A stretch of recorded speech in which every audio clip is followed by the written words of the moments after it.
Look at that faction drop down. You can see my Cryptarch and my new monarchy, and it's better than watching monster trucks. Ugh. So, the new patch is out, ladies and gentle-dongers. My name is Pone, and I'm here to break this down for you guys. Gonna focus on the most important parts of the patch notes and skip the other stuff for you guys to go ahead and view on your own time. We're gonna start with the basic stuff. Patch 1.1.1, aka 1.1.1 for those German fans out there. And I don't know how to say point in Spanish, to be honest. But anyways, so I'm really excited for these. Lots of weapon changes, lots of things that have just overall been balanced, nerfed, or enhanced, and I'm excited to be sharing these guys. So plug your nose and put on your floaties. We're diving straight in. Now, general information. Fixed an issue in which armor with perks that increase ammunition carrying capacity resulted in ammunition loss upon respawn. A lot of people have noticed this. It's been a gripe for a long time. That has finally been fixed. No longer do we have to deal with that at all. The shoot to loot. 2-second cooldown added to perk to prevent extra ammunition gains while ammunition bricks despawn. Basically, this perk allowed you to shoot ammunition, and you could actually start continuously shooting it and gain more ammunition. It's something that people were exploiting inside Crucible, if I recall correctly. Never done it personally, but I'm pretty sure that's kind of getting it out of the way. People were able to shoot the ammo bricks on the ground and get like 7 or 8 rockets, and that was just ridiculous, and I'm glad that one is gone. Another one worth mentioning is full auto. Fixed issues in which the weapon perk stopped working while the trigger was being held down. Kind of important that you shoot a gun in full auto if it's called full auto. This one is more noticeable while using the Vision of Confluence. You've had it a lot of time, and then all of a sudden it just runs out of gas out of nowhere and then just does not perform anymore. And next up, ladies and gentlemen, the actual changes to the weapons themselves. Auto Rifle class. Reduce the base damage of auto rifles by 2.5%. Not that major, to be honest, and has reduced the effective range values too. So yes, a significant, actually not too severe, of a nerf to the auto rifles, and this was brought on because of the fact that they are overused. And according to Bungie, overused means overpowered. I highly disagree with this idea. I did not think that the auto rifles needed nerfed in any sort of fashion. The hand cannons dominate PvP. Scout rifles tend to be better for PvE. The only reason that auto rifles are used in those areas are just simply because they are easier to use, not necessarily the best of the best. So personally, I don't think they needed tweaked at all, but they did it, and it's not too severe, so I'm okay with it in the end. Now, a big change, pulse rifles. Increased base damage of pulse rifles by 9.7%, basically 10% upgrade on damage, and that's incredible. As you can see, this, I believe, starts critting at 36 per shot. So mathematically, I believe the Red Death can 2-shot headshot as long as you are precise and accurate, and this thing is definitely going to be a force to be reckoned with. Alongside things like Bad Juju, pulse rifles are now a thing in the Crucible, and that's highly exciting. Hand cannons had a little bit of a nerf, slightly reduced effective range and slightly reduced initial accuracy. Kind of to prevent the fact that things like Hawkmoon were able to snipe across the map. I'm okay with that because personally I don't think hand cannons should have that luxury. Now, fusion rifles. Widen blast pattern on a fusion rifle burst cone. Golf clap, everybody. In case you're curious about what that sound is. I'm just happy. So what that in fact means is that the spread, the cone widens with the shot of a fusion rifle. So meaning in close quarters, it's still going to hit. Those projectiles are still going to hit on center mass like you are aiming. But the longer the distance, the more they spread, the less likely they are to do a one-shot kill across distance. So that's amazing. They've also reduced the starting ammunition in PvP.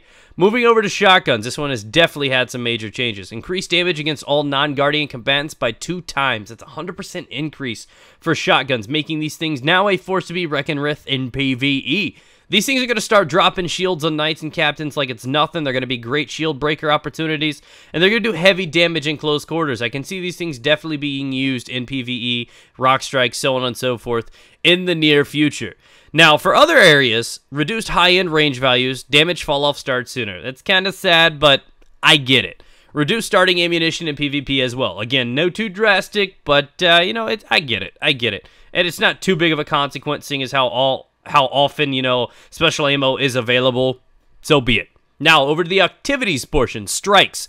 Weekly Heroic Strike now is a match-made activity. That's kind of exciting for some people. Personally, whatever, you know. Strikes will now be less likely to repeat in matchmaking rotations for full fire teams. I don't know if this means if you're just solo queuing and you get matched up with a bunch of randoms. I don't know, but they did mention full fire teams for a reason, so I'm guessing like it's less likely that you're going to deal with Omnigul 3 times in a row. Now it's going to kind of mix it up a little bit for you. Moving over to the PvP information. General.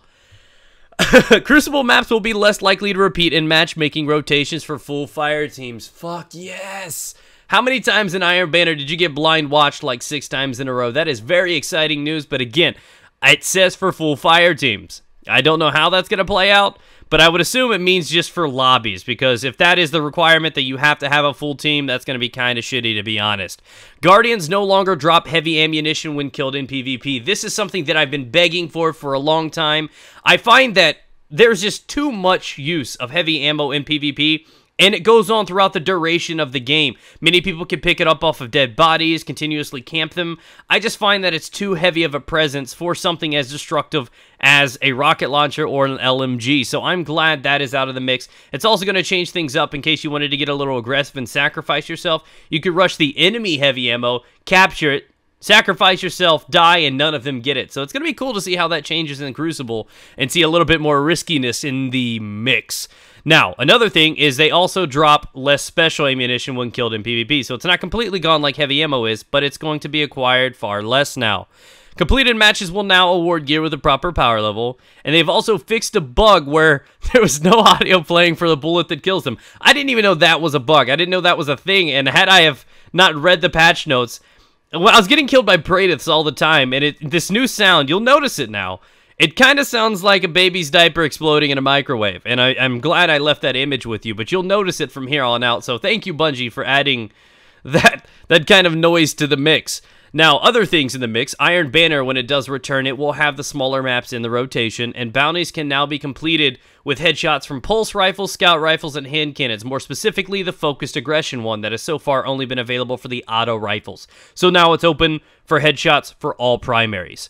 Now, for items, Xur can now start carrying exotic engrams in inventory, I believe permanently. He's going to have one every time as far as I'm aware of. So that's that. There have also been some Grimoire updates. Some things are in the mix. You may just log in and see that your Grimoire score is actually higher than it was before. Other things have been mentioned, improved networking and, you know, certain situations. I've never noticed anything in terms of, like, connection problems and stuff like that. I'm still seeing a lot of trading and stuff, so it doesn't apply to that as far as I know. They have already identified a bug, and the patch is not even out yet, and this is relating to the Vex Mythic class. It spawns with less ammo because it is, in fact, categorized as a fusion rifle, and because of that fusion rifle nerf in PvP, it spawns with less ammo. They are working on a fix for this, and it will be released at a future time. Thank you guys for watching. Be sure to click the like button if you enjoyed. Be sure to subscribe if you enjoy daily Destiny content. I will catch you guys sometime soon with a pulse rifle in hand, baby.